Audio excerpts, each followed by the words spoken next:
Call all hands. Beat to quarters. Run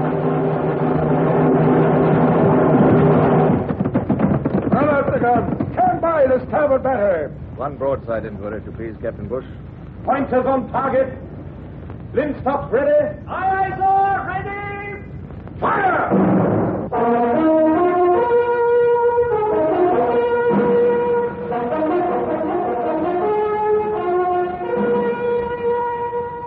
Presenting Michael Redgrave as C.S. Forrester's indomitable man of the sea, Horatio Hornblower.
Been invalided home in time for Christmas.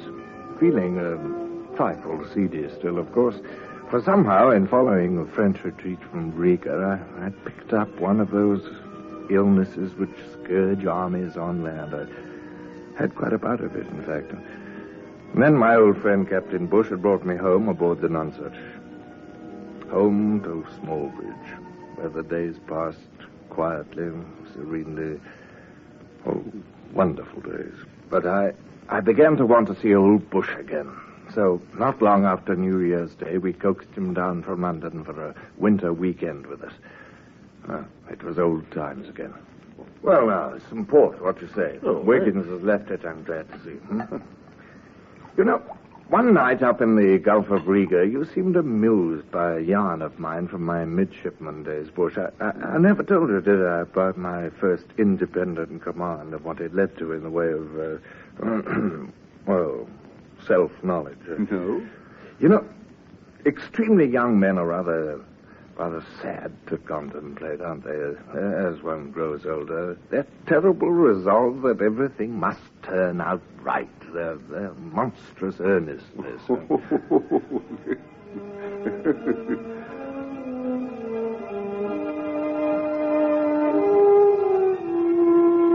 I hadn't been so long aboard the Indefatigable under Captain Purlieu.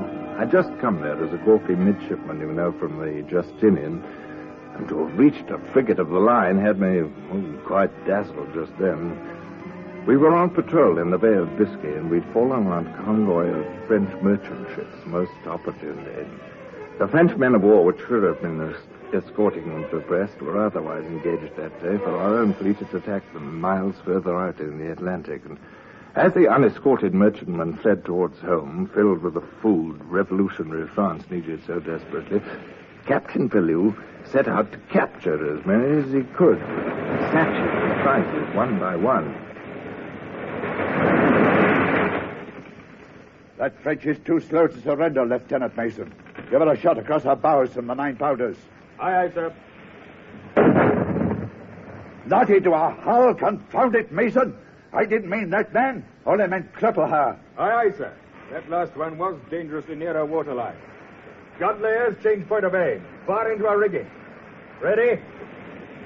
Fire! Another one, sir? No, wait. Is it our flag coming down? Why, yes, I do believe it is, sir. High time it did. That last shot had good elevation. Ruined the slings of that fore topsail yard. Even the sail is down. All right, all right. Let's heave to, close beside her. Have a broadside ready, Mason, in case she tries some trick. Give him his speaking trumpet. Ahoy there! What brig are you? Marie Galante of Bordeaux, 24 days out of New Orleans, in America, with rice. Rice? That'll sell for a pretty penny, sir, when we get her home to England. 200 tons, I should imagine, and 12 in our crew at most. Yes. He'll need a prize crew of, I'd say 4, eh? It's a midshipman's command. Now, let me see. Mr. Hornblower!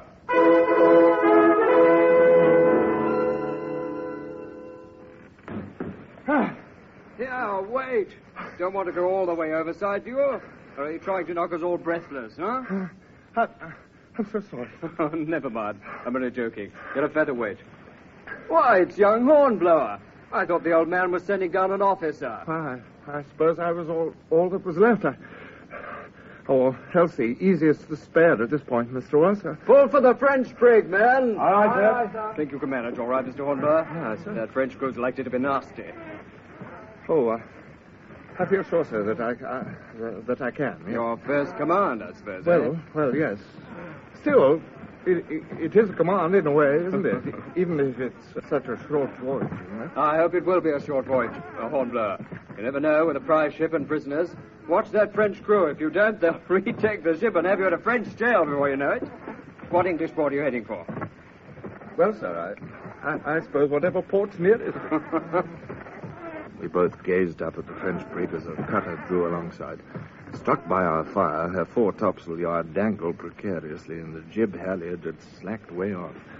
The sail was flapping loudly in the wind. How many men will you want, Hornblower? Well, the captain told me to take 4 of your men, sir. They'd better be topmen, then.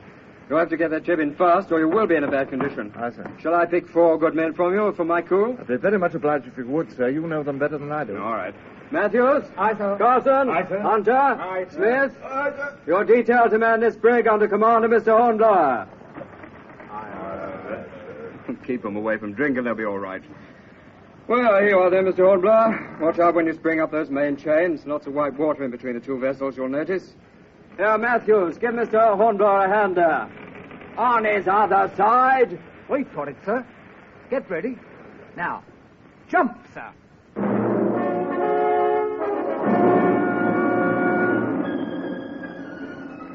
I hurled myself, all arms and legs, like a leaping frog at the brig's main chains. My knees slipped off, and the rolling brig lowered me thigh-deep into the boiling sea. But one of the seamen had preceded me. He grabbed at my wrists and hauled me aboard. The 3 other seamen followed us. A little the worse for wear, I led the way onto the deck. Well, men, we'll reconnoiter a bit first. Aye, sir. We'll be close in with you. Don't worry. Take care of yourself, Hornblower. Thank you, sir. I will. I don't see many signs of life aboard, I must say, Matthews. Men aft, sir. A little knot of them around that hatch cover, see? Oh, yes. Hand on my dirk, I advanced slowly aft. Suddenly, something was raised towards the sky above the heads of the crouching men. I halted and looked again. It was an up-tilted wine bottle. They'd broken open the wine stores, were cheating their captors of them, at least, in as prompt and practical a way as possible. I couldn't really say I blamed them much. They've made the best of their time, sir. That's apparent. One of the group, his white hair blowing in the wind, rose to meet us. His lips seemed to be shaping some pronouncement of importance, searching earnestly for the right words to use. To the devil with the English! As happy as he is, sir. Put that bottle down. Do you hear, Frenchman?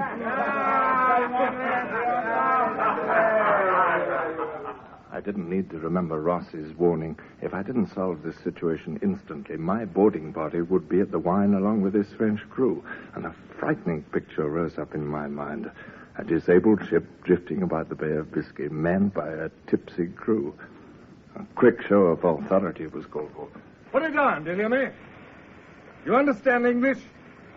If not, at least you can see that I'm armed, and here's my pistol. Put that down! He's obeying you, sir. Good for you, sir. You take these men forward, Matthews. You and 2 others. Lock them up somewhere below. Aye, aye, sir.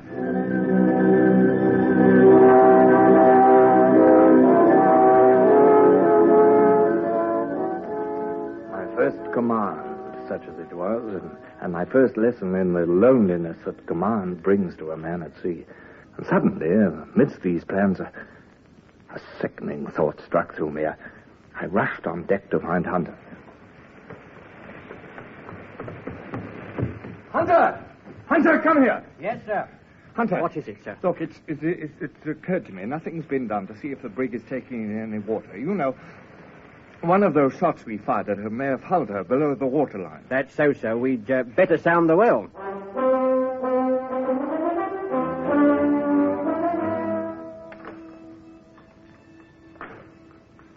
Not a drop of water on the rod. Dry as yesterday's pannikin.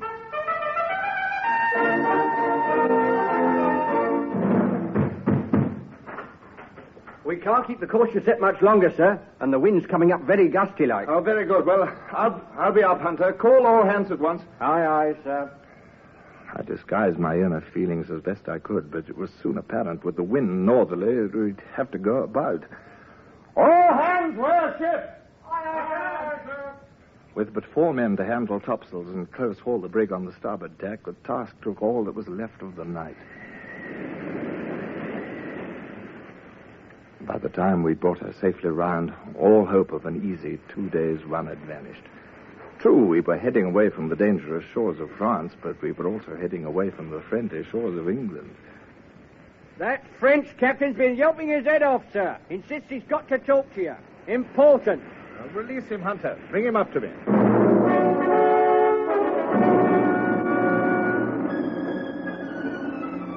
My men, they are hungry. Very hungry. So are my men. I also. Moi aussi. I have a cook. Good. Well, perhaps we can arrange a truce then, Captain. If your men are allowed on deck, your cook, to provide food for all of us, will you agree to make no attempt to take the ship from us? Of that we shall talk later, sir. There is another concern of more importance at this moment. Well? She rides a little heavily. Do you not think, sir? Heavily? Well, yes, perhaps, but... Perhaps she leaks. Oh, no. No, there's no water in there. We've tested the well. Tested the well? But, mon Dieu, you would find none in the well. Do you not know our cargo? Du riz, monsieur, du riz. What? We are carrying a cargo of rice. Cargo of rice? Why, yes, I recall now, but after all... Rice from New Orleans. No leak would be apparent in the well. The rice would absorb every drop of water in the hold. Yes, but... One shot from your cursed frigate struck us in the hull. Oh, did you not know? Yes, well... Hunter! Hunter, that shot hit her after all. Where, sir? Well, I don't know yet. Must be somewhere on the port side forward, though. We'll have a look. You and Matthews put a bowline round me and lower it away. We're heeling on this tack, and I'll have a good view of the side. The swaying of the brig, the sea closed over my head. But there it was, below the waterline, a splintered, jagged hole.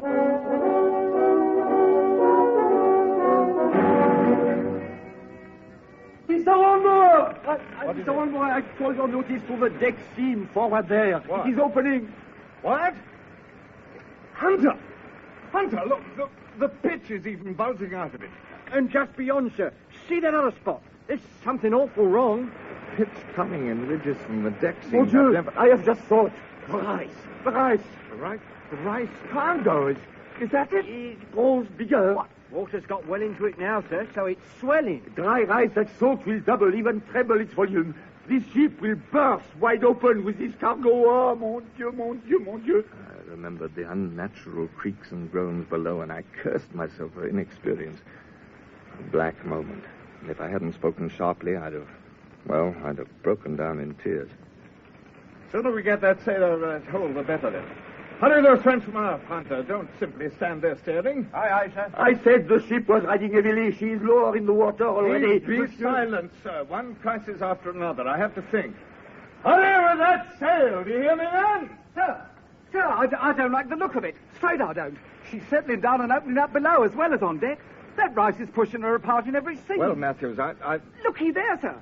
Even that battened-down hatch cover's pushing upward. See? Well, I'll jettison the cargo then, Matthews. Get some prisoners together and we'll start. Hunter! Aye, aye, sir. Take half your men off that sail work, open the hatches, and bring up the cargo fast.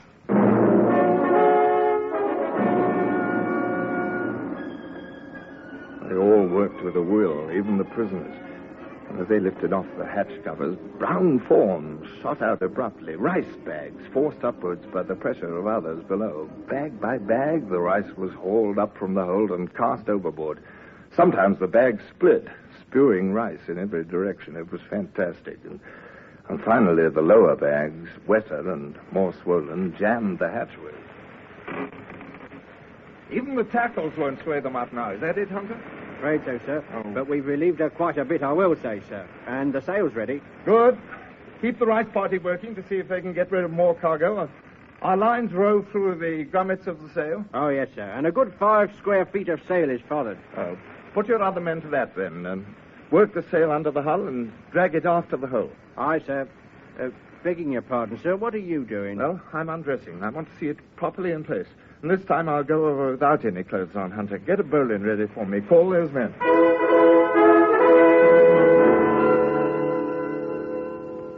Naked and wet, I lost a lot of skin. The ship was rolling most of this time, but I managed to see the forward sail in place against the hull. A hairy mass sucked in instantly into position. The hole seemed fairly plugged, and they hauled me up. Well, sir, they got a few more bags out of the hold while you was gone. Good. I'm Tom Matthews, can you? Hunter, hand me that shirt, will you? She's riding better now. You notice, don't you, sir? Yes, and the wind's improving. We'll lay her on our original course, Hunter. Northeast by north. Aye, sir.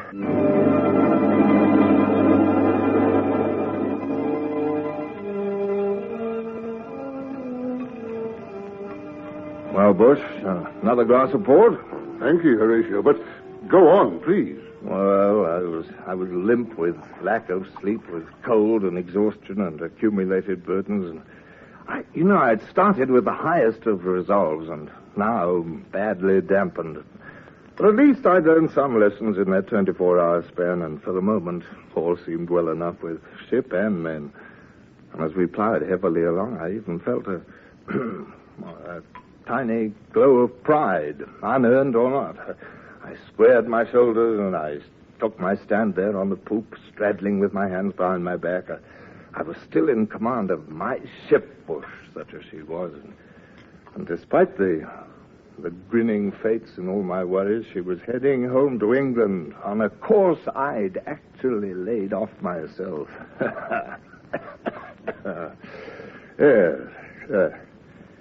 Yes, very young and earnest men. They are a bit sad, you know. Huh? Yes, indeed. Well, Bush, finished your port? Yes. Well, mustn't keep my lady wife waiting, must we?